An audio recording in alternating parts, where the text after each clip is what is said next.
Hi guys, what's up? I hope you guys are doing great. Well, I promised a video, and I decided to get up this morning to do the recording. Do not mind my outfit. It's winter, I guess. It's pretty cold, so I have to cover up. I hope the background music is not too loud. Just trying out some new stuff here. Okay, great. So we're going to do three major things. One, we're going to find the host, which is actually a Windows Server 2012. Today we'll be using a 2012 server, not a 2008. And we will try to see if we can scan the host, find an attack vector or low-hanging fruits, as I call it, easy way in. Then exploit that. Then from there, we should probably maybe do some credential dumping, do some mimikatz or Kiwi, then try to crack some hashes. Then we now do some remote enumeration, extensive enumeration using the in-packet scripts. So to start with, we will scan the domain, the subnet, which is where our host resides. Let's quickly run a scan and see if we can find all the hosts. I believe this should work fine. Finished. So let's wait for it to dump the results. Then we'll see what we can get from there. Now this is actually what we call active reconnaissance, or active, not really footprinting, but active reconnaissance. You could use other passive method to actually grab an IP address if it's a public IP. This is local, that's why I'm not doing any of such. So if it's a public IP, you can use the dig utility in Linux, or you can use the nslookup utility, which works both in Windows and Linux, I believe, to find out. Or you can do some advanced reconning using some platforms, like you could use Multigo. Maybe on a good day we'll try Multigo platform. Let's see how much recon we can do with this to find some anonymous targets.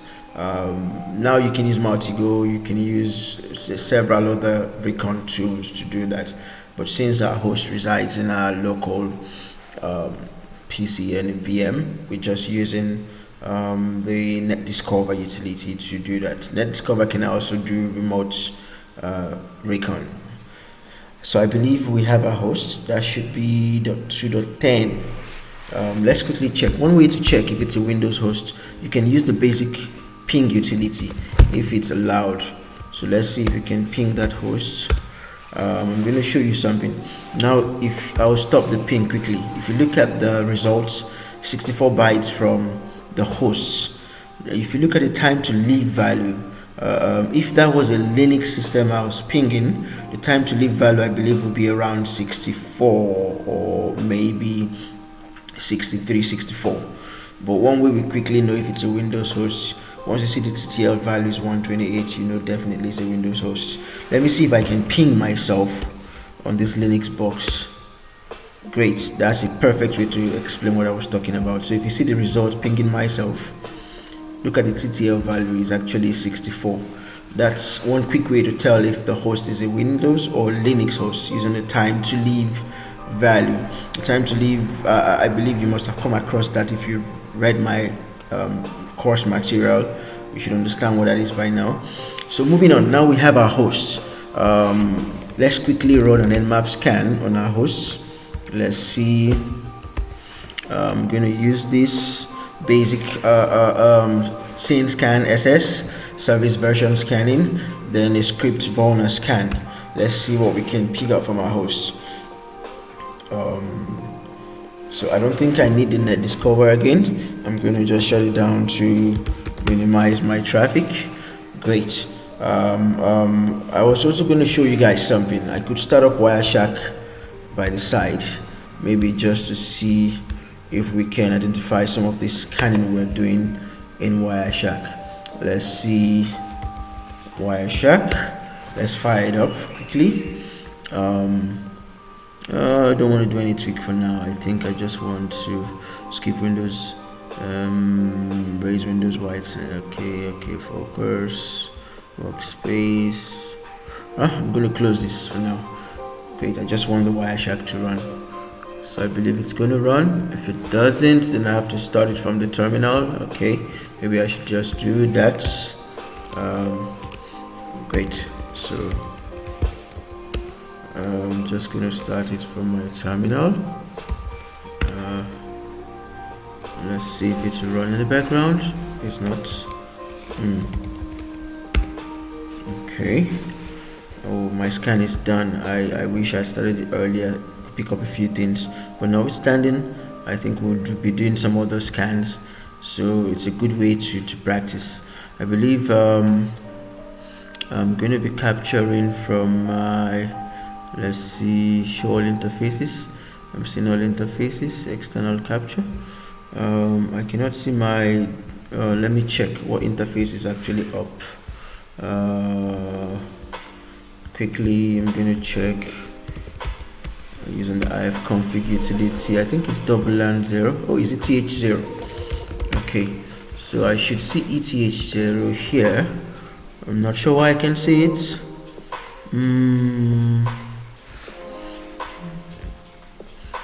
Okay, maybe I have to do some settings, some basic reconfiguration of this Wireshark. I haven't actually used it on this system before, so it might be a little bit. Let's see. Let's start the capture. Oh, okay. I get it. I'm going to run this as a super user. I'm going to go back there. Sorry about that. Sometimes that just keeps my mind.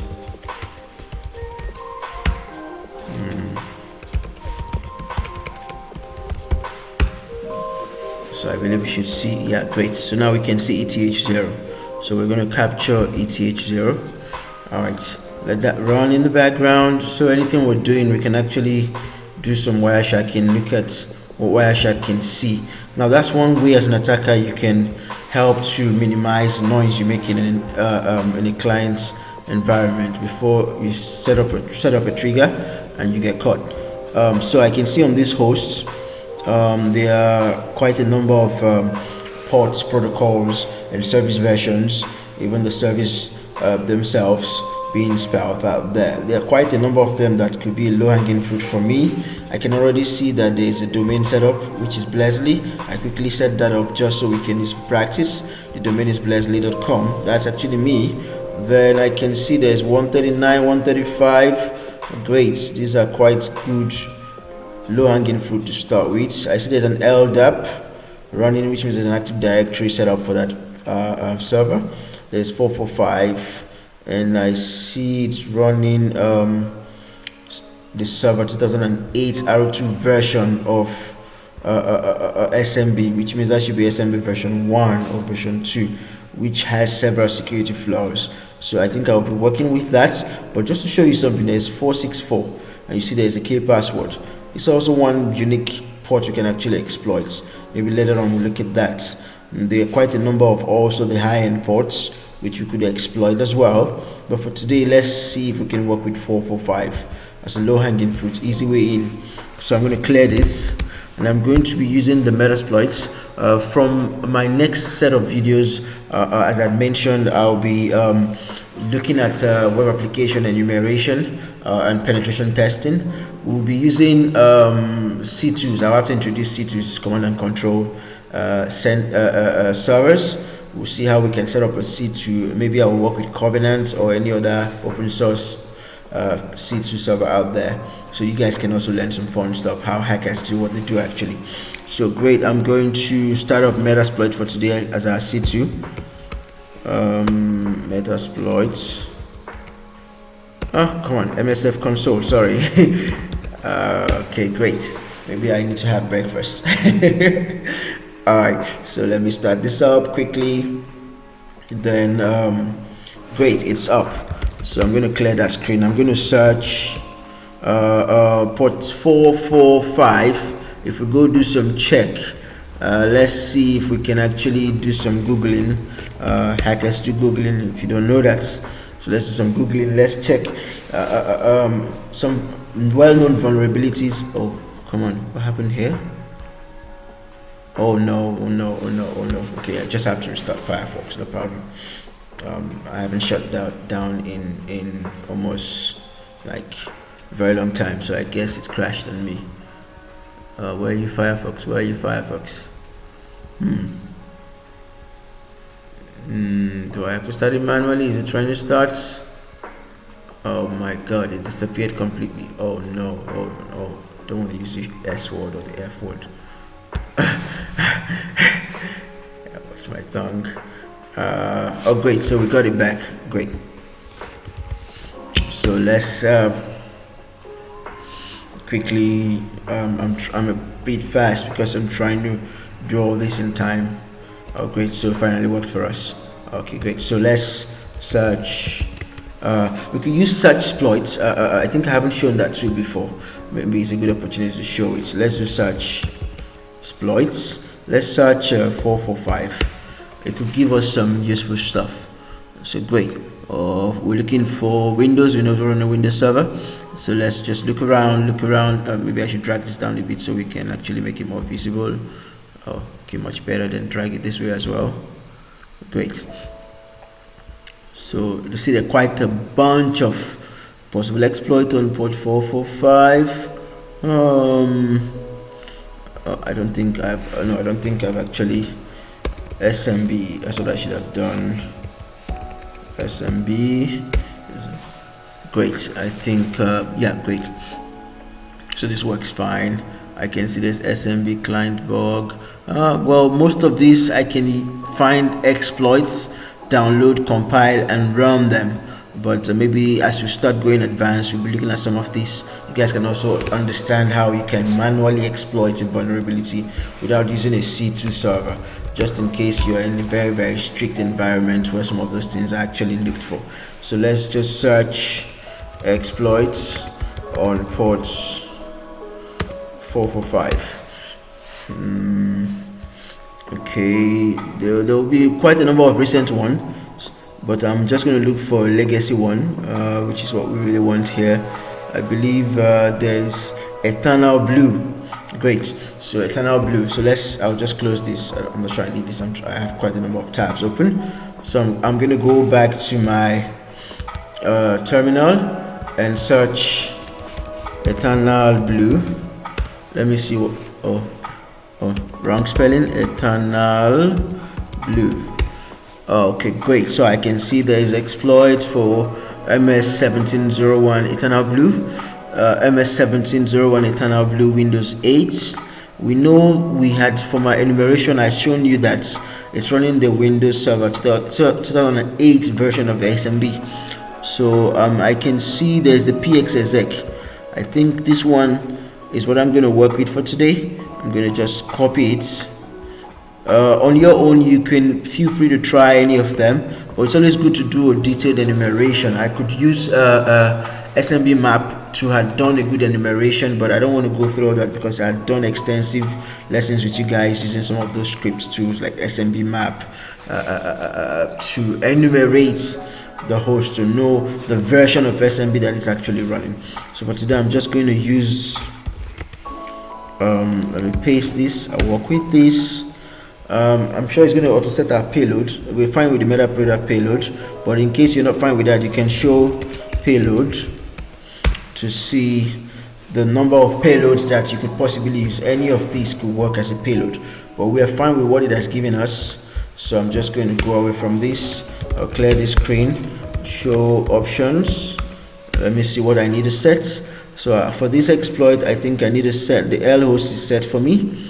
The L port is set, but I think I need to set the R host, which will be the remote host, the Windows server. So let's set R hosts as 10.0.2.10, I believe, and we can run this exploit. Like I said, it's a low-hanging fruit because I've done some enumeration to understand that version is running. So I have a shell already. A remote code execution is on the box. So I could do maybe get UID to find out who I am. So I'm running as NT authority, but we're not done yet. If I try to dump the hashes of that system, let's say I do hash dump. You see, it's not allowing me to do that. Now there could be several reasons why this is not happening. Even if I have an admin rights, NT authority, which seems like the highest privilege on a Windows system, NT authority system seems like the highest privilege on Windows, but I still cannot dump the hash. So one quick thing I could do here, maybe I could probably look at all the processes running. So let me see if PS can run. Usually that's exploit which I've ran, I could find which process under which it's running, and maybe that might be blocked. So one quick way to do this or solve this problem, which I normally have used over and over and it works for me, I could just look for a steady process and migrate to the process, and I'll give you a list of processes that actually works for me. I could use the LSASS, which is local security account system for Windows. I could use the SVC host, which is what we'll be exploiting for the print nightmare exploitation I told you about. I hope we can actually do that today. I'm not sure because of time. Then I could also use explorer.exe, but for today I'm going to work with LSASS. So let's go look up LSASS. LSASS is running on the process ID, PID. You know, you have the process ID and the parent process ID. I believe you should understand what that is. Not wasting time explaining that. The parent process is the process that is spawned first, then spawn this process, which is LSASS.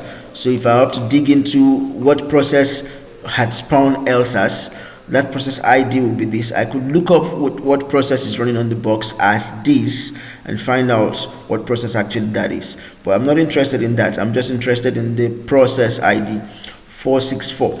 So let's go migrate. Let's migrate to 464. Let's see if that works. Okay. Great. We're able to migrate. So let's get system a quick way. Oh, perfect. Now we are actually at that highest level still, but we can actually dump hash. Let's see that. Let's hash dump. Great. Now you see we can dump remotely all the credentials of the users in the box. So, but this is fine. While this is okay, we could copy these hashes and go use either John the Reaper or maybe John or Hashcard to crack them. But I want to show you guys a few more things maybe before we get into that. So let me say we use Kiwi. Let's load Kiwi in here into the Metasploit shell, and we can use the help command. I'm not sure I've used this before. You can see there's a bunch of commands you can run here. You can actually get a screen. If you're the GUI person, you can actually get a screen here, maybe by getting desktop, then using the Remina or using whichever module you want to use to probably have a screen where you can interact with. But I'm not interested with that in that anyways. I could probably do some other unscrupulous things here. You can see a bunch of things you can do in the Metasploit shell. It's an advanced shell, but for today we're interested in Kiwi. So let's see if we can use Kiwi to dump all the credentials on the box, then see if we can probably dump the SAM if possible, or maybe if we can even change the password from here. Now this is one thing I do most times. Let's say I forget the password of a VM I set up. I actually hack into the VM, then I use Kiwi sometimes to change the password. You see there is a module for changing the password. I change the password remotely, then I go log in the box. That's a fun stuff to do anyways. So let's say we just create all today. Let's create all. Let's dump all the crates. Let's see. Great. So that works fine for us. I'm going to scroll to the top.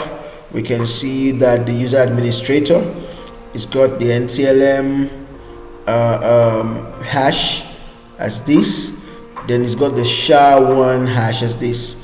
These are very sweet stuffs to have, you know. You can actually crack them depending on the strength of the password used. Okay, I can also see the domain. I can also see the domain password. Interesting. The password of these users. Now this could be easy for me to this seems like an encoding, not actually an encryption. So it's, if you look at this, and this, they seem quite different. So I could probably maybe decode this one easily to get the clear text password of that user if I want to. But once again, this is not what we want to do today. So great. What I'm going to do now is I'm going to try and maybe create a file. Let me create a file and see if we can create a file, probably dump some of this hash, then probably crack this hash. So let's see, where are we here? Okay, let me go back into off directory. Let me go into temp. I'll put those stuffs in temp. What is in temp? I could clear all this, no problem, fine. So let me make, I'm going to make a directory. We'll call it win server 2012 hashes. Great. So let's see that directory. Then let's nano, let's use nano to make a text file. We'll call it hashes.text. Great. So we're going to copy some of these hashes. Let me copy the NTLM. I think we'll work with the NTLM hash. Maybe that might work best for us to crack easily. So we're going to copy the NTLM hash and you see if we can crack that NTLM hash. Maybe that might just be the low-hanging fruit, which this looks like an NTLM version 2 actually, but one quick way to find out is just to copy it. So let me copy this. This is for administrator. Okay, I'm going to copy everything, then I'm just going to clean it up in my nano text editor. So copy this, I'll paste it here. So I don't want the SHA version of it, so I'll clean that up. And I don't want the domain, so I'll clean that up. I just want the username and the hash. I'll clean that up. Okay, then I'm going to clean this up. Clean this up also. Don't want the SHA-1. That's actually SHA-1. Might be very easy to crack. I don't know. Probably. Well, let's save this for now. Oh, come on. Great. Then let's see. That's there. Great. So we have that in there. So we could try John. Easy way out. Let's see if that's gonna work for us. I believe John is installed. Formats. Help me out with the field. I think it's formats equals NTLM. Then that's hashes, the text. Okay, so how have we saved those hashes? So maybe it's not allowing us crack it because of the way we've saved it. Let's nano into hashes, the text again. Let's see. Maybe I remove this and remove this and see if that's gonna work for us now. Let's try John again. Okay, I think I understand why this is not working.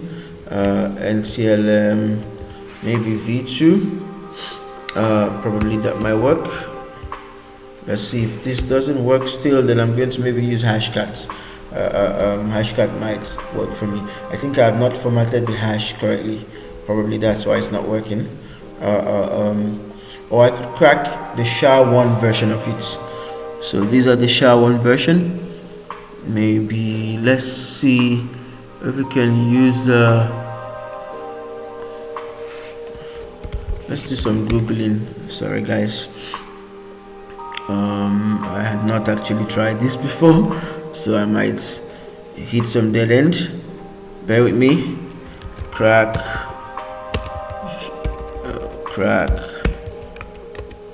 SHA-1 hash online. Maybe crack station might work for us. I don't know. Let's see if crack station works for us. Let me copy maybe one of these, probably this one, and see if crack station can crack that for us.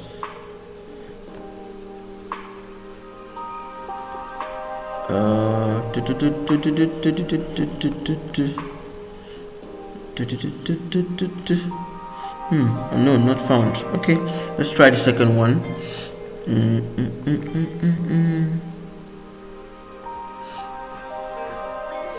Let's go see crack station. Can actually crack SHA-1 NTLM. Not found. Let's try the NTLM. For the administrator, I'll take that quickly.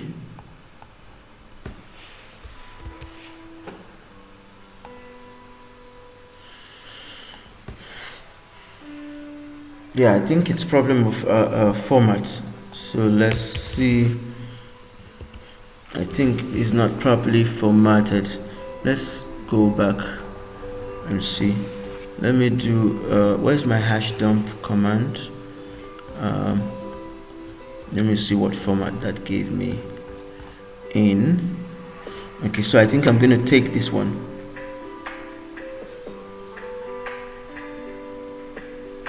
Let me see. Although I doubt this is not this I can crack with John. Well, let me see Hashcard crack station. Obviously not going to crack this. It's never going to crack this. Just fooling around. Don't mind me, guys. I know. Okay, great. So I think we can close crack station. Then let's take these hashes and put them in a hashes.txt. So let's now know hashes.txt. Remove all these guys. They don't seem to be what we want. Great. Then copy these guys.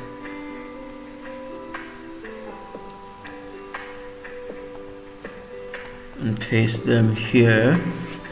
Then save the file. And then run our John again.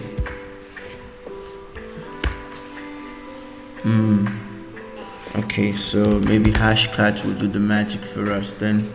Let's go see Hashcards. Hashcards probably might do the magic for us. So we're going to use Hashcards. I think it's that the method for NTLM v2 I think is 5,600. I'm not sure, but let's try. Let's use A3 and see hashes the text. So should I point it to a dictionary?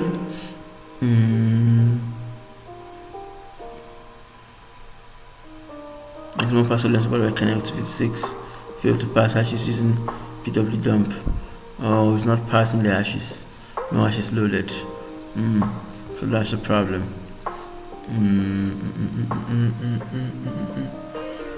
Okay, let me go do some googling also. Sorry. I thought this would be shorter than this, but it's okay. Use Hashcards to crack NTLM hashes. Let's see if I can find the syntax for the command. I think there's a problem with my syntax.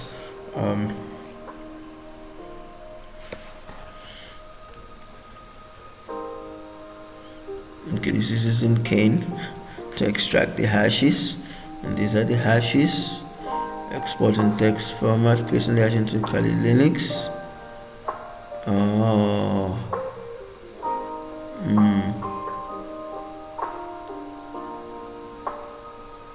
word list. I can create my own word list. Hashcards method 1000. A0O output.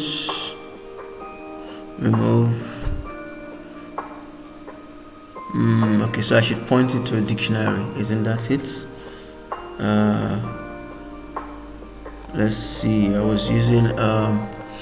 Let's look at that again. Method was 1000. A0, I believe.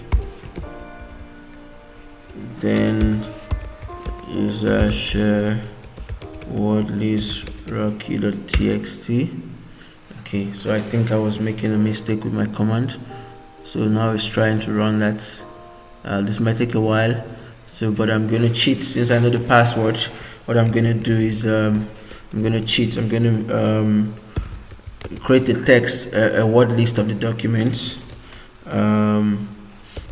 Rock u1.txt.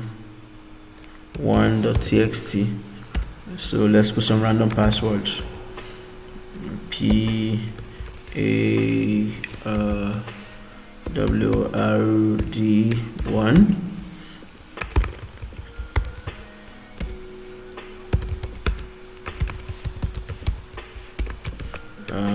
Just trying creating a word list and seeing if that's gonna work out for us. Now this could be done offline.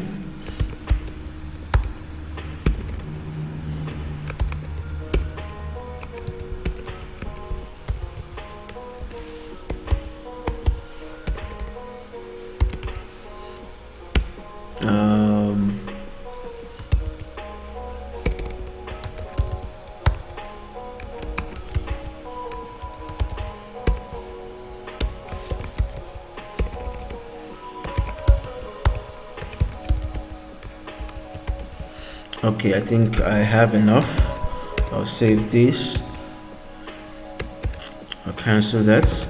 Word list is there, so let's run the hashcard again. This time we'll point to temp win server rock you. Let's see. Great. Let's see if this is going to crack those hashes for us quickly and probably give us something, maybe anyone that it's able to crack. Initializing backend, runtime for device 1. I'll just wait a bit for that. If we can crack those hashes, then we can now use the in-packet scripts. I'd mentioned the in-packet scripts. I think I'm going to stop the video there. So let's see. Our in-packet scripts are here. So good. Let's see if we can crack some hashes. Temperature about trigger disable. Okay, it's a watchdog. Hardware monitor interface not found in your system. The HMI. Okay, that's fine. It's a virtual machine. I just wanted you to crack some hash for me.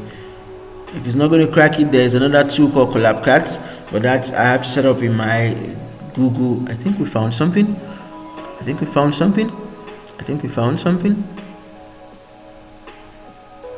Let's go look at that. And tell them hash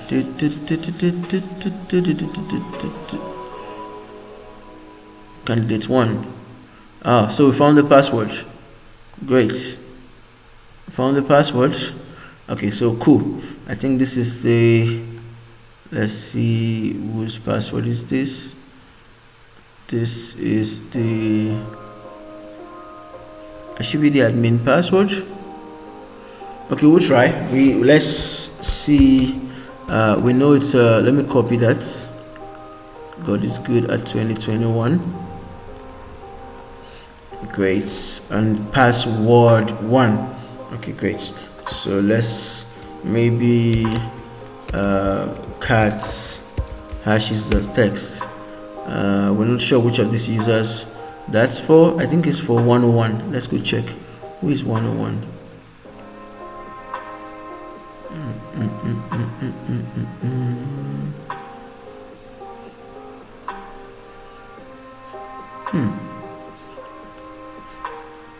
Okay, great. So let's see if our in-packet thing will work. Since we have some credentials, let's do some remote enumeration to see what we can find out from the box. Hopefully we're able to find out something useful. If not, then fair enough. We'll use in this in-packet script, if you see there are a bunch of them there, but I'm just going to use some of them and see what we can do. Basically, we know the domain name is Blesley. That we already know from the start. We saw that. We know the user. We saw some user admin looking at them here, there's an administrator, there's a Win Blesley, there's administrator. So I think we'll be working with administrator, hopefully. Then let's see if we can start with some of the scripts. I see there are a bunch of them there. I'll just look for some specific ones to use. Maybe SMB exec, maybe RDP dump. Yeah, still looking for the ones that I think I would love to use.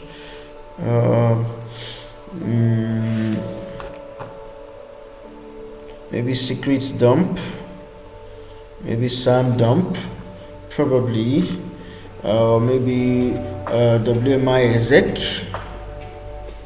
Not all of them. So maybe we'll start with WMI exec. Let's see if that's going to work out for us. I don't know. Anyways, like I said, we're trying stuffs, right? If we can grab a remote session again. So we're going to run WMI exec. Okay, I think we need to use the Python 3 WMI exec.py. I believe the domain name is Blesley, right? Then the username is administrator. Whoa, I think the server already shut down. Okay, I'm going to start that server up again. Sorry guys. Let's fire the server up. I don't have to log in, I just need to get it. It should be up, it should be connected to the network. That's what really matters. So we'll wait for that. I think I've actually spent some good time. Okay, it will end soon. Let's just start the server up and see how much more we can take. If I continue, it gets really large and it becomes hard to actually upload that video into the cloud, and you guys have to spend a lot of data downloading that, and I don't want to do that. So that's why I'm trying to make it short. Yeah, common server load up.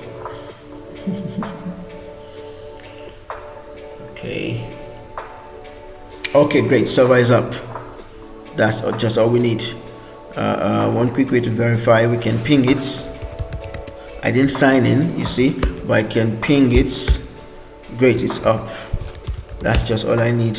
So there's a username administrator, then the password we saw, God is good at 2021.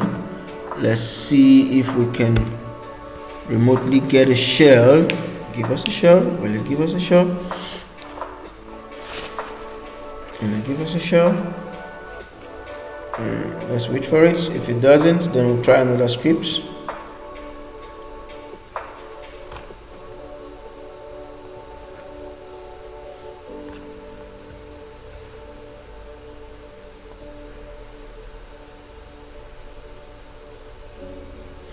It's taking too long. And clear that up and try that again. Let's see.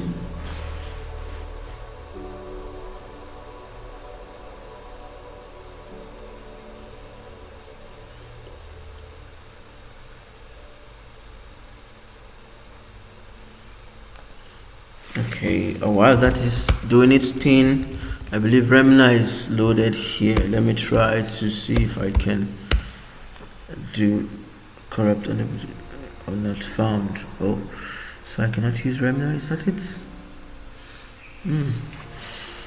Why? Okay, let me try X3RDP. 10. Oh no. 10. X3RDP. Will it work?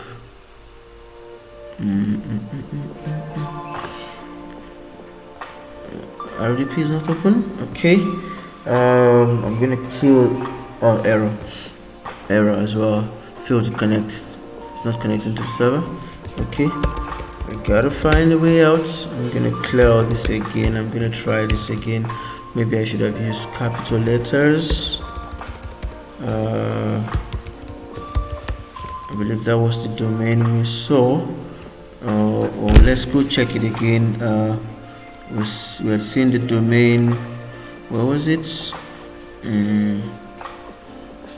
Sorry, just going to check the domain again. Blesly.com. Blesly.com. I didn't have to put a .com anyways. I don't know.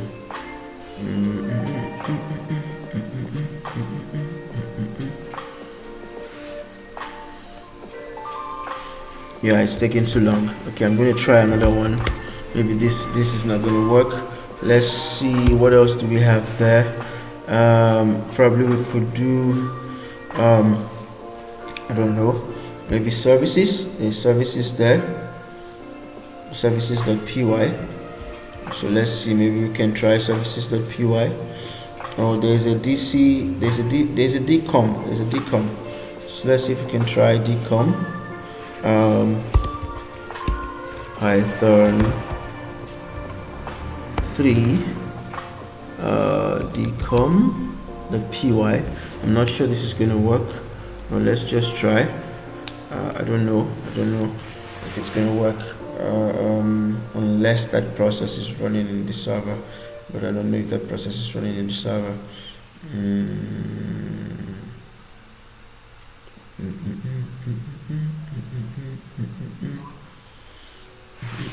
Okay, it's blesly.com, I believe.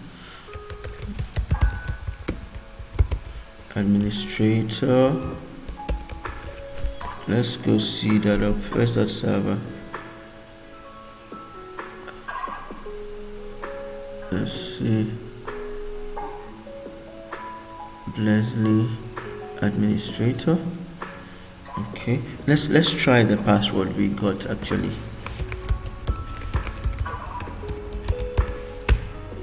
Oh,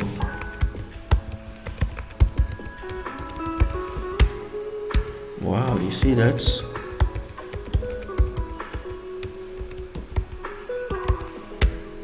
Okay,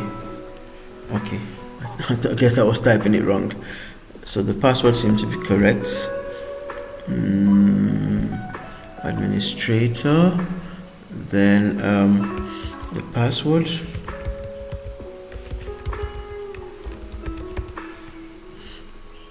Yeah. Oh, okay, I think it's my fault. I didn't put the IP address. Oh my god, 10.0.2.10. How is it supposed to know where it's going? Let me go try the other one again. I think 10.0.2.10.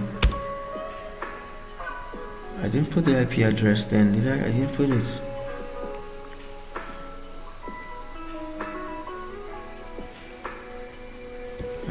Cancel this. Sometimes it wants you to put the thing. Let's see. Great. Okay, so I think we got another shell. Let's see, where are we? Let's do a dir. So we're in the Windows box. We can see we're in the C drive. We can see some files in there. Let's see the users. Let's see the administrator. Dir. Great. So we can go to the administrator's desktop.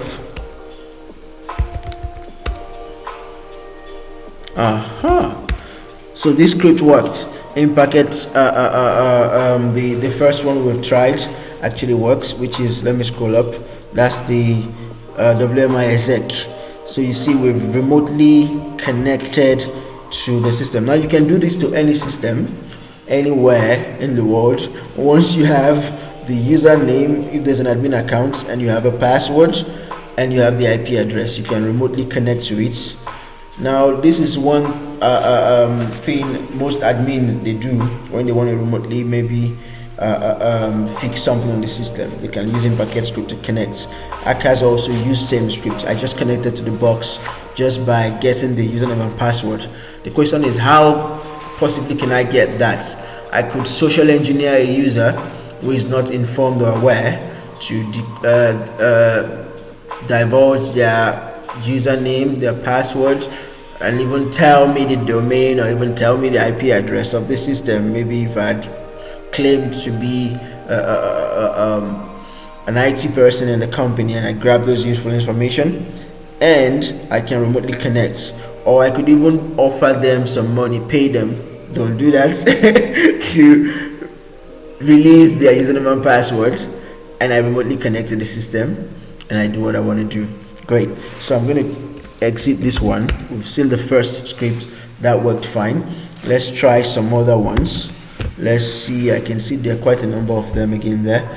Remember, we're trying. Let's see if we can use the Kerberos scripts. I'm not sure we can, but we have the domain name, we have the domain controller IP, so maybe we can use the get user SPN service principal name. Is it here? Get user SPN. Okay, it's there. Python 3 is a get user SPN.py. So let's work with that. The domain is what did you use the last time? Someone remind me. Okay, I'm gonna go spy. It's capitals. Okay, so it's .com. Then the user is administrator. Then the password. Then the IP address, I believe is 10.0.2.10. Then let's request for it and see, will it work, will it work, will it work, will it work, will it work? Okay, so this gave us an error, so this didn't work. I think I'd missed some part of the command, if I remember clearly. After the password, before the IP, I don't think I need to use it this way. I need to put the DC IP, domain controller IP. I believe this one works this way. And the domain controller IP, then request. I'm going to try again. Second time is a charm. No entry found. So it worked this time, but there are no entries. So no service principal name, which means they are not configured SPNs in the AD, in the Active Directory. Okay, off the hook, let's go check another one. Maybe get NP users. No, we don't need that. AD users. Do we need that? Do we need that? Okay, let's try get AD users this time around. Let's see. Get AD users.py. Oh my god, what did I do? Okay, it's there. Let's see. I missed something. .h username all. Okay, so let's see if we can dump all the usernames. AD user talk all. Is that the charm? No.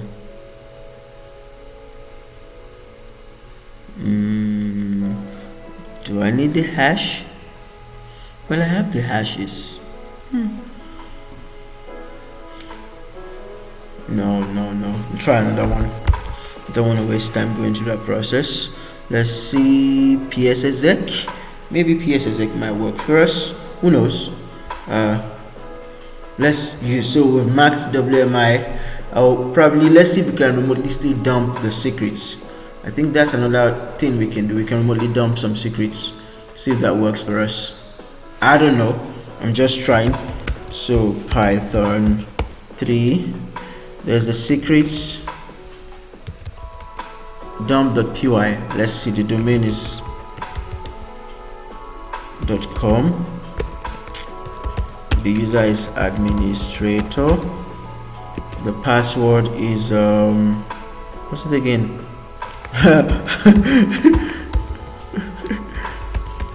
And I think we need to put the IP this time around. 10.0.2.10. Can we? Oh yeah. So we're dumping all the hashes again. Now you can see we're even grabbing some more, maybe service account hashes. Yeah, I can see there are service account hashes. The Kerberos ticket granted ticket Keb TGT ticket granted ticket service. We grab the hash also. It's using HMAC SHA1. Easy to crack. Okay. Even the domain hash itself is AS256, but it's HMAC SHA1. Easy to crack. It's a guest account. There's a keyboards ticket account. The hash. We even got more hashes here than using the hash dump here. Here we only see saw three accounts, but here we're seeing several. Then we're seeing the NTLM, actually the DP API, useful stuff. The machine key. You can use this key to dump the domain itself. We're seeing the DP API user key as well. Wow, some fun Windows stuff. I love this. This was even more fun than the first one. Okay, great. So I could go on and on. Trust me, there are still a bunch of scripts which could work for you. But I'm going to stop here for today. It's been a lot. Thanks, guys. Now, as a recap, we were able to exploit a low-hanging fruit vulnerability. We were able to dump some hash, crack the hash, got the username and password. Then remotely, we are communicating with the domain controller to grab stuff. I had promised the print nightmare stuff. Actually, I had prepared. Let me clear some of this. I'm going to remove dark arrow, win. Okay, cd opt, cd cve. I'd promised to do the print nightmare thing. It's here, but I'm not sure I'm going to do that today anymore. We still have our Metasploit shell, did we? Is it dead? Oh, it's dead. Oh no, it's dead. Okay, that's fine, guys. This is it for today. Maybe I'll record another one tomorrow, probably. Go some step further to do some more fun stuff. That would be cool. Once again, it's nice hanging out with you guys remotely, and I hope you enjoyed the video. Peace out. Bye bye.